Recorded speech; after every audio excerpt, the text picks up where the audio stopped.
Howdy, rabble rousers. Here we are back again with a doozy tonight. Tonight we want to talk specifically about how to transport a gun through New Jersey and all the different caveats that come with it. And boy, are there a lot. Very good. So we have a link to the information where we got this in the description down below. If you want to go ahead and just read that on your own, feel free to do that. I'll link it down below. But we're here to kind of break it down in a little bit, hopefully a little bit more simplistic manner than they explain it. And just another kind of caveat, it is very vague, as you will come to hear in this video. So there are certain things that you could take with a grain of salt. Everything we say may not be 100% accurate down to the last straw here. So take it with a little bit of a grain of salt. And take certain things as you interpret them, or as a lawyer may interpret them. Yeah, because it's vague, it could go either way, Yeah. So what you do. But this is our take on it. Take it for what you will. So we wanted to, of course, do this video because it is New Jersey specific, and we've gotten a lot of requests on how can you transport guns here. What if I'm moving here? What if I'm moving from out of state? What if I want to bring a gun to New Jersey? Hopefully this will clarify a lot of those things. So there's two main categories to transporting a gun into New Jersey, which is one, and then the second category is transporting a gun through New Jersey if you're just maybe perhaps passing through New Jersey. So the majority of you watching this video, 9 times out of 10 are going to fall into the transporting a gun into New Jersey, because 9 times out of 10 you probably are already in New Jersey, and you're going to be transporting a gun from a range or to a gun store, or you just bought your gun, you're transporting it home, whatever the case is. So that is where I want to get into kind of the specific, I would say, importance of what this video will be about. So if you are transporting a gun into New Jersey, there are a lot of things that it needs to kind of fall under. The first one being that it needs to be unloaded. And that can mean a whole different slew of things. They just say it needs to be unloaded. But the main part of that means that obviously the chamber needs to be clear. Don't have one in the chamber. If you have one in the chamber, they're probably going to run you through the ringer for that. But that also could mean too, and it doesn't necessarily specifically state it, but magazines also unloaded. And, obviously not in the firearm. If you have a magazine loaded, don't have it in the gun by any stretch of the imagination. But unloaded, if you want to play it safe, make sure the chamber is unloaded, make sure your magazines are unloaded. End of story. So the next thing that it needs to fall under is it needs to be contained, and I'll read to you what it says, and then I'll kind of break it down. But it says it needs to be contained in a closed and fastened case, gun box, securely tied package, or locked in the trunk of the vehicle. So what that really necessarily means is if you have a trunk on your car, make sure it's in the trunk of your vehicle. And it doesn't necessarily have to be in a locked case if it's locked in the trunk of your vehicle. So you can have it just in a regular old gun case, unloaded, like I said in the first place, in the trunk of your vehicle, locked back there. So that's totally fine. Now, if you don't have a trunk or you don't have a separate compartment in your vehicle, it then does have to be in a locked case. So it would have to be in, say, a locked gun case with like a cable tie or like a padlock or whatever the case is. Just make sure that case, whatever it's in, is locked. So it needs to kind of meet either one of those criteria, so to speak. If you do also have a truck, like a bed box that's lockable, you can have it in there. That's fine too. Yeah. There's a couple little caveats with that. Like I said, it needs to be in that secured state. So if it's in the trunk, it's in that secured state, or if it's locked and it's in the vehicle itself with you, it's in that secured state. But with that, the firearm must not be readily accessible from the passenger compartment, is what they say.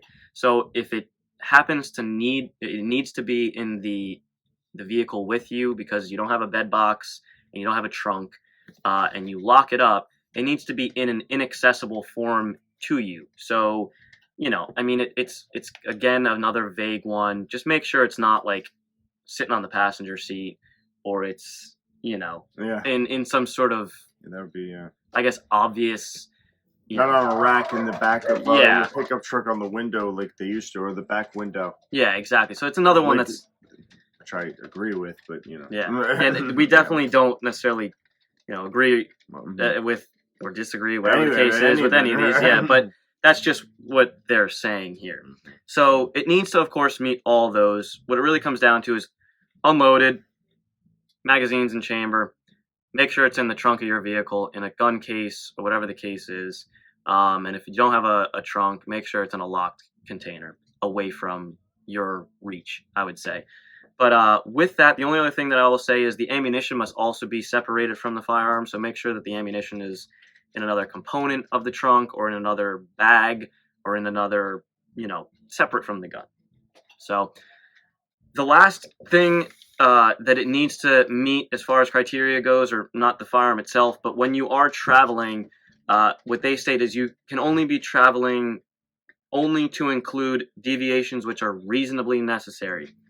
Again, another one that's really not clearly defined, but what they mean by that is if you're going to and from the range, to the extent possible, try to keep it to the fact that you're just going to and from the range. I mean, if you need to stop for gas and you're really running out of gas, whatever, stop for gas, but don't, stop off at Walmart to pick up a or don't, or make something sure you don't need. Don't stop around the corner for gas from your house. I mean, Yeah. if you need gas, I mean, obviously you're gonna get gas at wherever your point your point that you were starting from. I mean, if you got a gas station like a mile from your house, I wouldn't stop there. Like, that would look a little weird, but not that it would look a little weird, but it's just something that they. He was almost home. Why did he really truly need to stop for gas with guns in the car? It's just, don't do stuff like. I mean, I understand that you could be totally out of gas at that point, and that's when you realize you needed gas. But yeah, you know what I mean. Yeah, and I think a lot they're of not going to believe it anyway. Yeah. I mean, a lot of them come down to just kind of common sense, I guess. But it's just right, exactly. Don't if you happen to go to a range during the day, go back home, drop off your gun, and then if you plan on going to a bar, then go to the bar. Don't take your gun with you and leave it in the trunk all night and whatever, But anyways, so you need to meet those criteria. So what I want to do is just show a quick example of what we usually do, and it meets at least all of these criteria, at least from our interpretation. Yes. So, okay. All right. Here, I'll give you a quick overview. Yeah, this is a Glock bag, guys. It's basically like a medium to small size range bag. It doesn't have to be necessarily Glock, but this one happens to be. But in the front compartment, which I kind of think is cool, is you don't have to bring that big bulky case with you that the guns normally come in. You could basically have the gun in this little holster inside the bag. Has a snap lock on it and stuff like that. It's adjustable, so you can probably even carry the gun in this holster with the slide open if you adjust this. It's all Velcro. If you adjust this type of closure here, which I think a lot of them do have. Yep. So there's that, and plus I keep like a war snake in there for it, 9mm. Then in the middle part, is it this part? I believe. I'll keep or actually not that part. I'm sorry, guys. There's a middle part. Zipper. And then again, you can get these backpacks too with zippers on, and if that's another thing that, like, if it's locked in the trunk, you have ammo in here, as well as the gun. Even though they're in separate compartments, you can have a zipper lock on these as well, like a TSA style lock. Yeah, exactly. Even those cable locks that they come with the handguns, a lot of times. Yeah, that'll work too. You can fish those through sometimes. You can fish it through the gun itself, which is what it's really meant for. But in the middle here, I carry like my ear protection, stuff like that, some ammunition and stuff. And then I do have the magazines in this particular spot as well, in another separate patch. Now, I happen to load them. That's up to you. I keep them loaded. This one has a light in it, so it's neither here nor there. But I do have the magazines in here, but it's in another compartment. I mean, I did it because when I trained, I like to have them loaded and ready to go and stuff like that. But they are ready to go in the sense that like it was just one last little thing I had to do when I was there. It's not like you can get out of your car, access the weapon and put the until you're already fucking they're shooting you in the head. So give me a break. But it would take a lot of steps. That's how I point. separate it. Yeah. In this bag and stuff like that. And it's basically like my pistol range bag. Yeah. And then thrown in the trunk. Yeah, throw it in the trunk, then, which is locked and stuff like that. Exactly. I mean, I think it's a little ridiculous when you have to have ammo in a separate pouch, in a separate container on one part of the locked trunk, and then the gun. I mean, give me a break. You got to carry this stuff in and out of the range. You got to carry this stuff in and out of the house. You need some kind of convenience. So it's all contained in this one bag. Yeah. You can put multiple locks on this if you want. Again, I think it really is going to depend on the circumstance. So I mean, I really don't think most of these people are out to really get you. I just think they want to make sure you're just trying to stay within this. Yeah. And again, I don't I think you should carry a loaded gun, but not in lovely New Jersey. Yeah, well, just but that's what I'm saying. But that's how I do it, and it seems to be reasonable enough for me. Yeah. And if someone questions me about it, I think I can reasonably explain to them my why. Exactly. So. And I mean, also too, guys, like he was mentioning, it's going to come down to the discretion of who's, to some degree, who's pulling you over if you get pulled over, and also if that even it's a rare to even exactly, and also another that he was mentioning, kind of in addition to that. I mean, maybe alluded to it, but like if you do also frequent a range, like we've worked at gun ranges and stuff like that, a lot of times a police officer may be a little bit more understanding if you have loaded magazines, still have them separate or whatever cases, or you're frequently training or whatever the case is. I mean, they're not going to try to run you through the ringer just because you don't meet one of these criteria, but just try to meet them. I don't think that's necessarily right that they use that as a something like not I don't want to say a crutch, but just as long as you're you come off the right way, it really shouldn't be a problem no matter what. Exactly. I just like I said, I did it out of I wanted to make something that was just a little bit more kept within the supposed guidelines, but was more reasonable to me. I mean, I'm carrying the shit, I'm doing the shit. I'm responsible for the shit. I'm going to do it the way it's going to work for me around these laws. You know. So, just a couple caveats I want to mention with that is we had a few questions on if you're moving to New Jersey. So, if you're moving to New Jersey, you must meet all of the previous things that we said. So, if you're bringing your guns from whatever state to New Jersey, you must have all those things met, locked in the trunk, whatever, blah, blah, blah. And you need to be traveling directly from one residence to your new residence in New Jersey. That is the only thing that they say you must meet if you're moving to, say, wherever in the country, or wherever, I guess, to New Jersey. You must meet those criteria. In addition to that, if you do move to New Jersey, it's voluntary registration is what they call it, as far as registering your firearms. True. Now, if you want to take your firearms out of the house to a range, you technically need to have an FID, but if you say wanted to buy another firearm, you would need to get that FID anyway. So if you already own firearms, it's up to you, registration or not.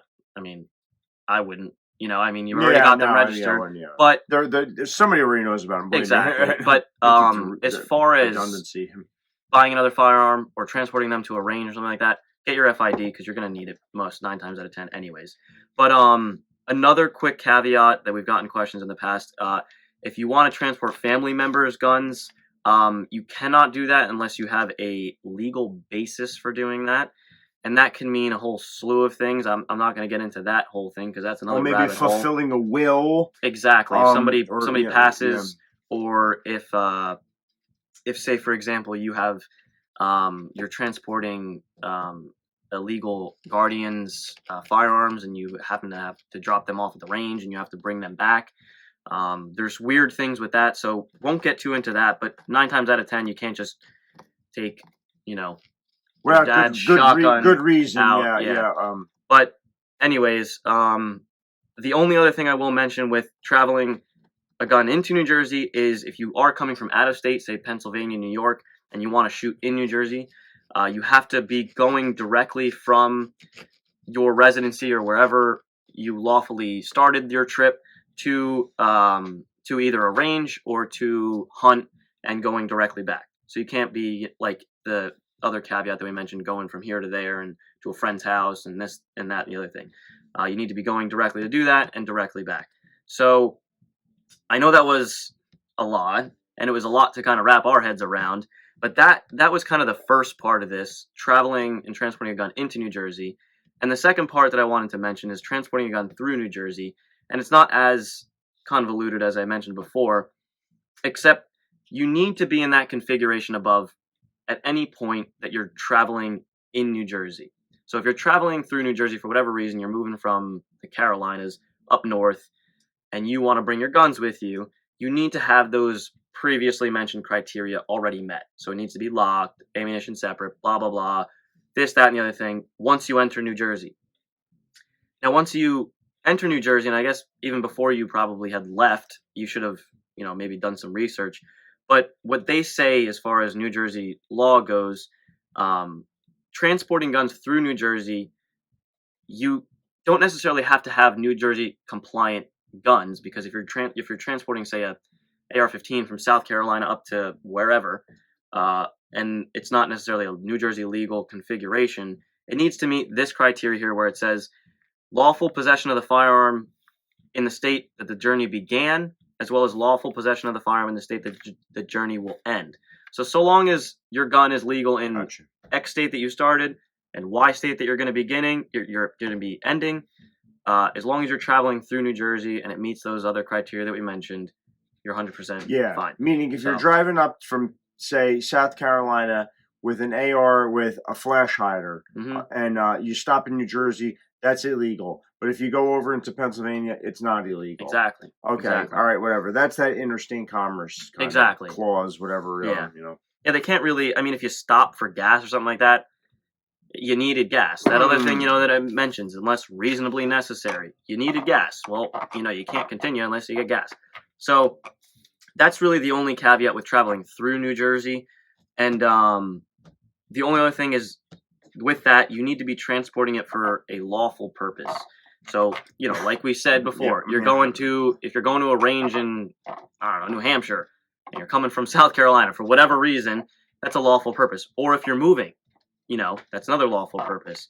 So I know that was a pretty in-depth breakdown, but that's really what it comes down to, guys. It's a lot to kind of remember, I guess, but once you kind of get the hang of it, and like we were talking about earlier, is once you have some sort of reasonable, I would say, configuration, most 9 times out of 10, you're not going to get into sort of any sort of trouble. Just kind of use your head when it comes to a lot of these things, but also we know that it's very vague and it's not really clear cut. So that was really all I wanted to mention. I mean, I know there was just another little note that I had here that if you are transporting a gun through New Jersey, you do not need to disclose that if you are pulled over, unless really kind of, I guess, pressed or asked, if they kind of were suspicious that you were transporting them illegally. But most 9 times out of 10, if you get pulled over for a simple traffic violation, you don't need to say anything. So that was that was all. Hopefully that gave you a little bit of an insight into how to safely transport your gun in New Jersey, legally transport your gun in New Jersey by their definition. Yeah. Like we said, there's a link in the description, so if you want to read more in depth into this, certainly go in the description, check that out. Yeah. And a lot of these things, we know that there's going to be kind of specifics and people who have different scenarios and all sorts of stuff. Feel free to ask us. Absolutely. And I love if there's police out there that would love to chime in, because my whole thing is, would reasonable suspicion be like an NRA, not that I like the NRA, but an NRA sticker, or, like a 9mm, how people say get off on exit, whatever the fuck, 4, which is wild, or whatever, Cape May, whatever, that kind of shit. Yeah. Like, 9mm, like I love 9mm, or some kind of like, Second some Amendment. kind of like Second Amendment, red, white, and blue shit. Like, does that give like, oh, well, I notice you have a NRA sticker. Do you have any firearms? It's hunting season, or I wonder if that is that reasonable suspicion enough. I would think, to me personally, I would think that would not be, because all that is part of freedom of speech, where someone is just kind of like putting out there, like, well, I support this, almost like a protest in a way. Right. I support this, I support that, and it's if you don't, you don't. But I kind of always wondered about that, because I don't think people should. Because I've heard, the opposite side of the coin, where people would say, well, don't put anything out there that, makes you like related or correlates you, whatever with a gun and stuff like that. But, if you want to, people put out there what they like all the time and stuff like that. I understand, like, well, if you put that out there, like, you could have a gun in the car and it could get robbed, but, all right, but I'm not saying that you're keeping a gun in the car, but if someone robs it, why is that my goddamn fault? Look, is it a sticker on there? I mean, they're robbing it. It's silly.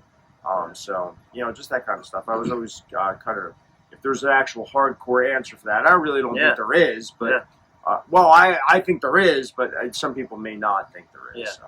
So. No, I agree. I think that if there's also something we missed or something we might have misspoke on, and you know better, feel free to let us know. But this is our interpretation of it, and there may be many different types of interpretations. Well, not our interpretation. Well, I mean, our interpretation of what they put out there in print. Yeah, exactly. This is, I didn't necessarily quote word for word what they said. I wanted to try to interpret that for you guys.